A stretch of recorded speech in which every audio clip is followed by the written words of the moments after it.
आइए आज हम आपको एक गरीब की कहानी सुनाते हैं। अन्न की असली कीमत तो सिर्फ उसी को पता होती है जिसे 2 टाइम का खाना भी ना मिलता हो। हमारे में से कई सारे लोग खाने की थाली में ऐसे ही छोड़ देते होंगे, लेकिन उसकी असली कीमत वही करता है जिसे वह बड़ी मुश्किल से मिलता हो। इस कहानी में उसी के बारे में बात की गई है। शंभू एक ठेला लगाकर काम करता था। उसके परिवार में उसकी पत्नी और 2 छोटे छोटे बच्चे थे।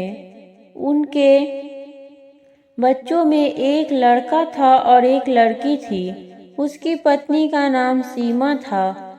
उसके लड़के का नाम छोटू था और लड़की का नाम मुन्नी था।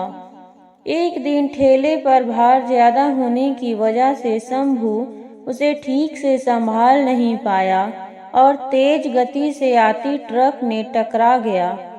अगले ही पल उसकी मौत हो गई और उसके पीछे रह गई उसकी पत्नी और 2 छोटे छोटे बच्चे छोटू और मुन्नी।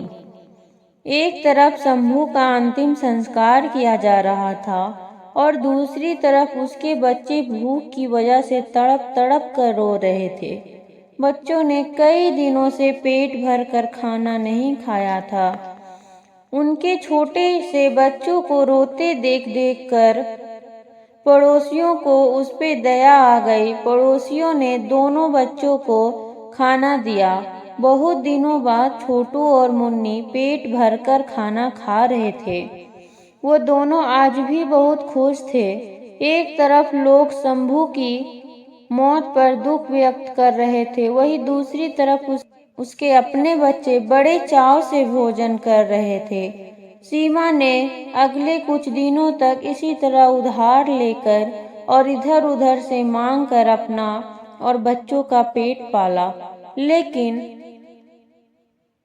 लेकिन ये सब कितने दिनों तक चलता? कुछ समय के बाद तो लोगों ने मदद करना भी बंद कर दिया।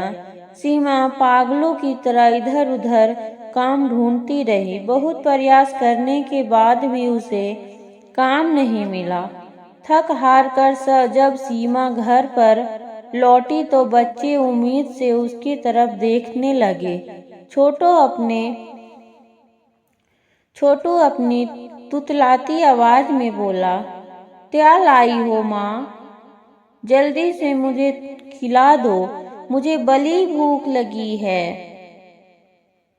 छोटू की बात सुनकर सीमा रो पड़ी और उसी के साथ दोनों बच्चे समझ गए कि माँ के पास कुछ भी नहीं है। एक पल के लिए अजीब सा सन्नाटा छा गया। फिर मुन्नी बोली, माँ ये छोटू कब मरेगा? माँ ने कहा, तू पागल हो गई हो? ऐसा क्यों बोल रही है? माँ ने उसे डांटते हुए कहा। तभी मुन्नी ने कहा, माँ जब पापा मरे थे तो उस दिन हम लोगों को पेट भरकर खाना मिला था। छोटू मरेगा तो फिर खाना आएगा ना? मुन्नी की बातें सुनकर माँ की आंखें फटी की फटी रह गई। उसके पास मुन्नी की बात को कोई जवाब नहीं था। ये सिर्फ कहानी ही नहीं है, लेकिन ये दुनिया के करोड़ों लोग की हकीकत है। थोड़ा इस बात पर गौर कीजिए, जिस खाने को हम थाली में ऐसे ही छोड़ देते हैं, उसकी कीमत को समझिए। बचपन से ही हमें अन्न का आदर करना और उसका महत्व सिखाया जाता है, लेकिन हमने कभी असल भूख नहीं देखी होती, इसलिए हम उसका आदर नहीं सीखते हैं। एक दिन, बस सिर्फ एक दिन भूखा रहकर देखिए और आप करोड़ों लोगों का दर्द समझ जाएंगे। इसी के साथ चलिए आज से ही हम यह प्रण करते हैं कि हम कभी भी अन्न का अपमान नहीं करेंगे, हम कभी भी खाना बर्बाद नहीं करेंगे। चलिए अन्न को बचाइए और उसे ऐसे लोगों तक पहुंचाने का प्रयास करें